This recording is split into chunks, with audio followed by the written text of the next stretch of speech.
Baik, Assalamualaikum warahmatullahi wabarakatuh.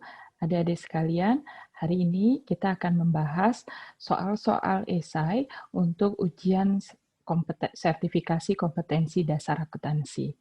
Baik, saya akan share screen dan tunjukkan soalnya dan bagaimana cara menjawabnya. Sebentar.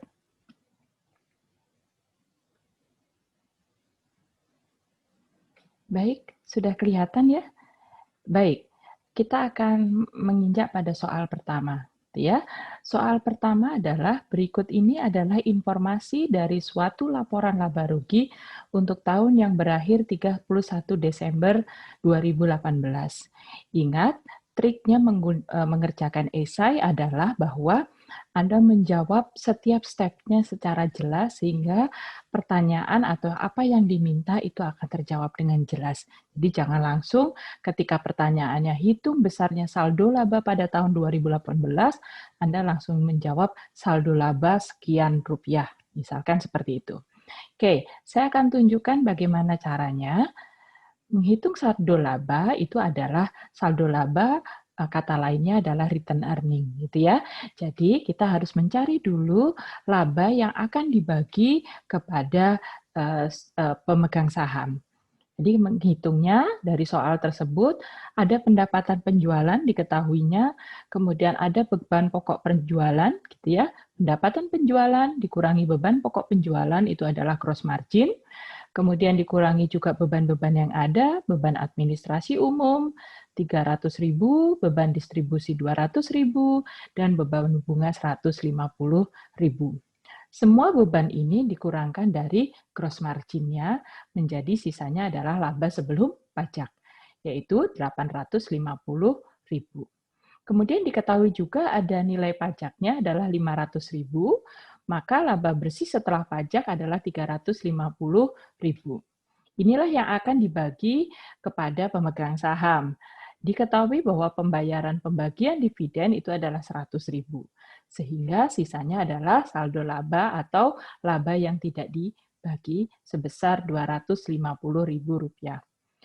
Perlu diingat bahwa ini saya menggunakannya tidak saya notifikasi dalam satuan mata uang gitu ya. Jika pertanyaannya rupiah ya silakan dikasih, jika Anda menjawab dikasih notifikasi rupiah. Ya, ini saya tidak memberi notifikasi, namun Anda nanti mengerjakan secara tulis tolong diberi notifikasi satuan mata uangnya.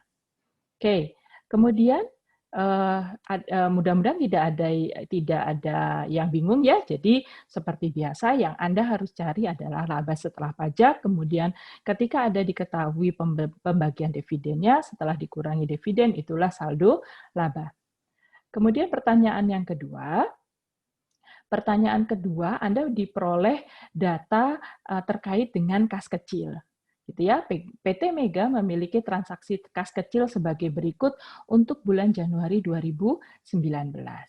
Anda diminta apa? Diminta bagaimana jika pengisian kembalinya 1 Februari dengan sistem impres. Ingat, bedanya sistem impres dan sistem fluktuatif adalah sistem impres ketika transaksi terjadi tidak perlu membuat jurnal, tetapi ketika sistem fluktuatif setiap terjadi transaksi dibuatkan jurnal. Nah, impres bedanya lagi adalah membuat jurnal hanya pada saat pengisian kembali kas kecil. Nah, ini diminta Anda untuk membuat jurnal pengisian kembali kas kecil. Di sini ada terima dari kasir gitu ya, 450, berarti ini adalah saldo petty cash-nya, kemudian ada beban kebersihan, beban transport, perangko dan materai, beban kebersihan, alat tulis kantor, dan beban transportasi. Nah, di sini ada beberapa beban yang sama gitu ya, beban kebersihan ada 2 kali transaksi, beban transport itu ada 2 kali transaksi, maka itu harapannya harus dijadikan satu. Gitu ya. Tapi kalau misalkan mau dibuat 2 kali ya monggo, tapi karena akunnya satu, karena setiap transaksi tidak di jurnal, tapi di jurnalnya adalah ketika pengisian kembali, maka jadi satu. Bagaimana jurnalnya? Seperti yang Anda sudah pernah dapatkan, bahwa ketika pengeluaran-pengeluaran itu diganti diisikan dari kas di bank atau kas, gitu ya. Ini akan mengisikan langsung kas kecilnya. Sehingga nilai ini itu akan secara otomatis menambah saldo kas kecil. Ya, oke. Mudah-mudahan tidak ada masalah terkait dengan kas kecil.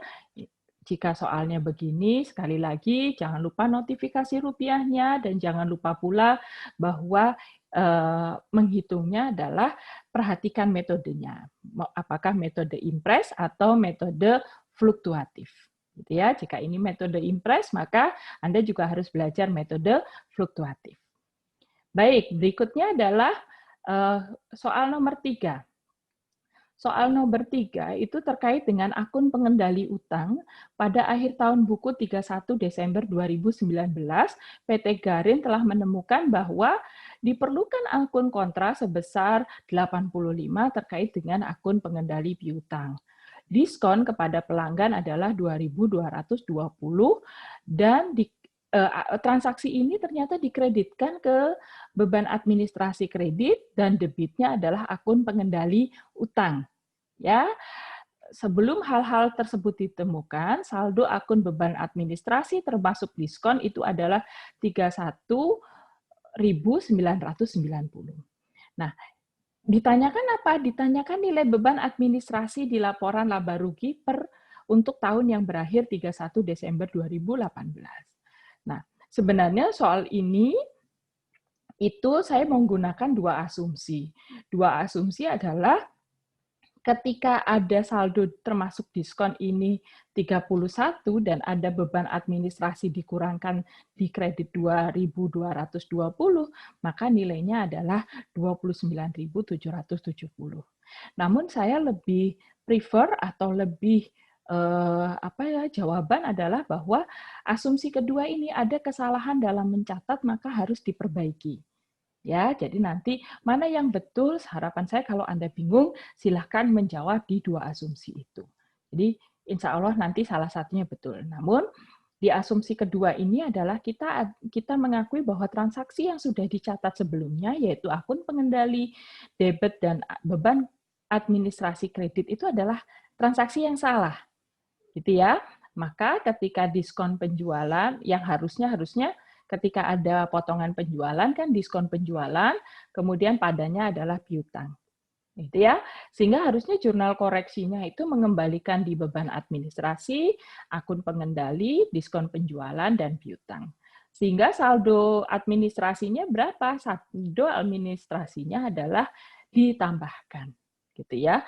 Namun ini bisa betul atau bisa juga betul yang asumsi pertama karena dianggap ini 31 ini sudah termasuk diskon. Harusnya diskon penjualan tidak masuk ke beban administrasi, harus dikurangkan, maka beban administrasi yang betul adalah Rp29.770. Jadi monggo silahkan mana yang menurut Anda betul ya. Ini saya kasih dua alternatif jawaban. Andai kata soal ini keluar juga, maka saya sarankan menulis dua asumsi itu sehingga diketahui bahwa Anda benar-benar paham jawabannya. Gitu ya. Baik, mudah-mudahan tidak ada masalah. Kemudian kita jawab soal nomor 4. Soal nomor 4 ya, PT Alibi sedang menyelesaikan nilai yang akan muncul dalam laporan keuangan per 31 Desember 2018. Pada 1 September 2017, perusahaan membayar fee tahunan kepada Asosiasi Dagang sebesar 21 juta. 21 juta ini ingat, ini adalah annual fee, sehingga dia untuk tahun yang berakhir 30 Agustus 2018. Sehingga namun ternyata terdapat kenaikan 12,5% atas fee tahunan per 1 September 2018. Perhatikan pertanyaannya, berapa fee tahunan yang tertunggak yang akan muncul dalam laporan posisi keuangan per 31 Desember 2018. Gitu ya. Jadi Anda perhatikan di sini gitu ya. Anda perhatikan di sini jawabannya fee tahunannya adalah ini saya besarkan. Fee tahunannya 21 juta, periodenya 1 September 2017 sampai 30 Agustus 2018, sehingga ada kenaikan 12% di 1 September 2018. Tentu saja ketika kenaikan itu, jumlah fee tahunannya menjadi 23.625.000 per tahun. Asumsinya sampai tanggal 31 Desember itu karena pertanyaannya fitur tunggal itu belum dibayar. Maka kalau belum dibayar, maka karena ini pembayarannya tahunan, maka jumlah hutang tertunggaknya adalah sekian. Jadi beda kalau misalkan sudah dibayar sampai dengan sampai dengan Desember dan berapa yang masih tertunggak gitu ya. Jadi berarti sudah harus dikurangkan dari September ke Desember. September, Oktober, November, Desember. Ya, kemudian sisanya adalah yang tertunggak. Namun tidak ada keterangan di soal, adanya adalah bahwa asumsi ini belum terbayar. Demikian ya. Oke, sekarang soal nomor 5. Soal nomor 5. Soal nomor 5 adalah saldo piutang dagang PT Buana menunjukkan nilai sebesar 35 juta. Dari jumlah ini, sejumlah 2.500.000 akan tidak dapat dibayar oleh pelanggan karena pelanggan tersebut sudah dinyatakan bangkrut. Perusahaan memperkirakan penyisihan sebesar 2% untuk piutang tidak tertagih di masa yang akan datang. Saldo penyisihan piutang tidak tertagih saat ini menunjukkan nilai 750.000. Jadi kita menghapuskan 2,5 juta, tapi saldo penyisihan piutang tidak tertagih kita adalah 750.000. Jadi karena biasanya perusahaan terjadi begini, biasanya adalah tahun depan dia akan menaikkan lagi jumlah persentase penyisihan tidak tertagihnya. Apa yang diminta adalah hitunglah nilai yang harus muncul di aset lancar laporan posisi keuangan PT Buana pada akhir tahun. Baik, kita lihat di sini, saldo piutangnya adalah 35 juta, saldo penyisihan piutang tidak tertagih adalah 750.000, piutang yang tidak tertagih karena bangkrut ternyata 2.500.000, estimasinya tahun depan 2.500.000. 2%. Ya, kalau 2% seperti ini, 2% seperti ini, bahwa berarti nanti dia akan diperhitungkan tahun depan, gitu ya. Jadi yang ditanyakan adalah yang pada akhir tahun ini, maka piutang usahanya adalah menjadi berapa? Menjadi 3.500.000, itu Anda lihat di sini ya, sudah saya buatkan perhitungannya. Jurnalnya kan penyisian piutang tidak tertagih, kita ambil untuk menutup kerugiannya. Sisanya itu adalah tinggal 1.750.000 dibebankan beban kerugian piutang di laporan laba rugi. Maka ada piutang dagang yang dihapus sebesar 2.500.000. Sehingga saldonya adalah 32.500.000. Ya, ingat ya, beban kerugian piutang itu adalah langsung dilakukan pengurangan atas laba masuk ke beban di laporan laba rugi karena penyisihannya tidak cukup. Ya, dan mengurangi tentu saja piutang dihapuskan sebesar ada debitur kita yang bangkrut 2.500.000. Bisa dipahami? Baik, kita beralih ke nomor 6. Nomor 6 itu adalah perusahaan menghasilkan laba operasi sebesar 185.500.000 setelah membebankan penyusutan bangunan sebesar 31.200.000. Selama tahun itu, utang dagang meningkat sebesar 26.600.000, persediaan meningkat 40.300.000, dan perusahaan menerbitkan 1 juta lembar saham senilai 1.000 per lembar. Tidak terjadi perubahan dalam piutang dagang. Jadi ini soal agak tricky ya, jadi Anda tolong diperhatikan. Yang diminta adalah berapa nilai arus kas dari aktivitas operasi. Kalau aktivitas operasi pertama adalah yang harus diperhatikan, penerbitan saham bukan dari aktivitas operasi. Kemudian persediaan meningkat 40.300.000, tapi piutangnya tidak meningkat sehingga tidak perlu menyesuaikan dari laba bersih. Jadi 40.300.000 itu sudah ada cash inflow berupa pembelian, cash outflow berupa pembelian barang persediaan sebesar ini, sehingga ada penambahan persediaan sebesar ini, namun berbasis kas, gitu ya. Oke, kita lihat di sini. arus kas aktivitas operasi perusahaan. Laba operasinya sudah diketahui 185.500, kemudian penyesuaian untuk laba operasi, yaitu, mohon maaf ini bukan penyesuaian, tapi penyusutan. Ya, penyesuaian untuk laba operasi, yaitu ini 31, ini beban operasi. Sebentar saya turunkan ya. Saya turunkan supaya Anda nggak bingung. Ini saya turunkan ke sini, penyesuaian untuk laba operasi itu adalah beban penyusutan. Mengapa beban penyusutan itu disesuaikan? Beban penyusutan disesuaikan karena dia adalah ada pengurang laba yang tanpa gitu ya, ada pengurang laba tapi tidak ada kas keluarnya. Jadi harus disesuaikan. Kemudian kenaikan hutang dagang sebesar 26.600 ya. Sehingga di sini gitu ya ada penyesuaian 57.800 sehingga positif, sehingga ada 243.300.000 arus kas dari aktivitas operasi perusahaan. Gitu ya. Baik, bagaimana dengan nomor 9? Dengan nomor 7, mohon maaf nomor 7. Nomor 7 itu Anda diminta untuk melakukan rekonsiliasi bank. Cirinya dalam rekonsiliasi bank, Anda harus tahu dulu saldo per perusahaan yang awal berapa dan saldo per bank berapa. Di sini diketahui bahwa saldo per perusahaan adalah 851.000, saldo per banknya adalah 1.430.000. Kemudian Anda juga harus paham mana-mana saja sebagai penambah atau pengurang perusahaan, penambah dan pengurang dari saldo bank. Ya, jadi ini harus dikerjakan dengan cepat.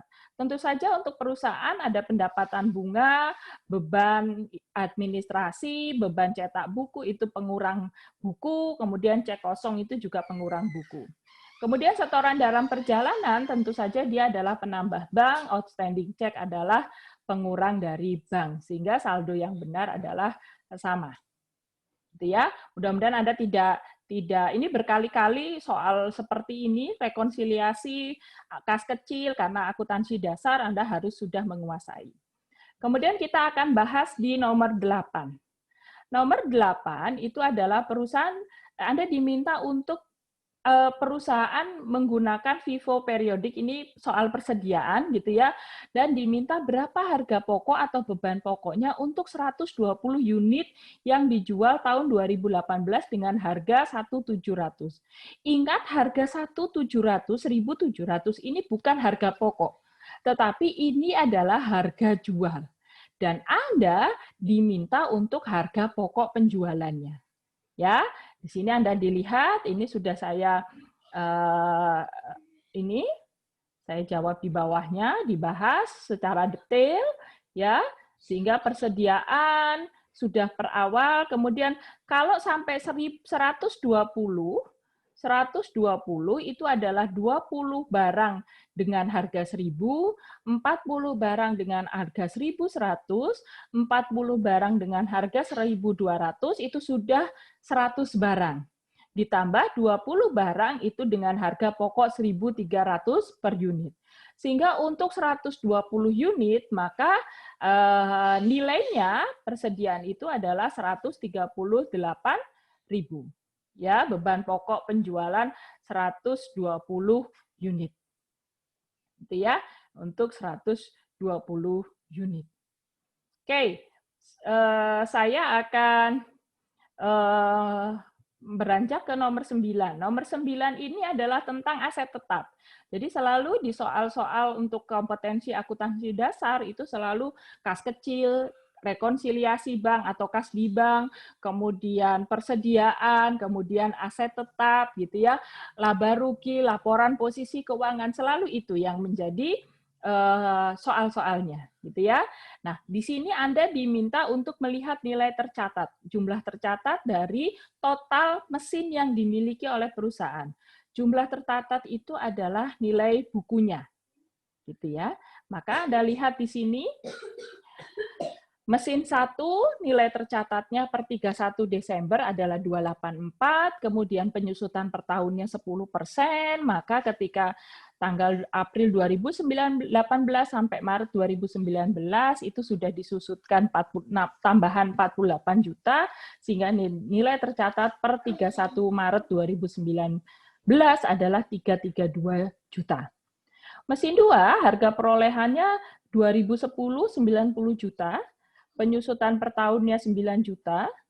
Kita hitung penyusutan dari 1 Juli sampai 31 Juli 2010 sampai 31 Maret 2019. Akumulasinya sebesar 78.750.000. Sehingga nilai tercatat mesin 2 itu adalah 11.250.000. Kemudian mesin 3. Mesin 3 itu adalah 80 juta harga perolehannya, namun sudah dijual di 2018. Sehingga tentu saja nilai tercatat 31 Maret 2019 ya sudah 0. Gitu ya. Maka total nilai tercatatnya per 31 Desember 2019 berapa? Ya 332 juta, 11.250.000, totalnya adalah 343.250.000 rupiah. Gitu ya. Oke, kita akan beralih ke soal nomor 10. Soal nomor 10 gitu ya.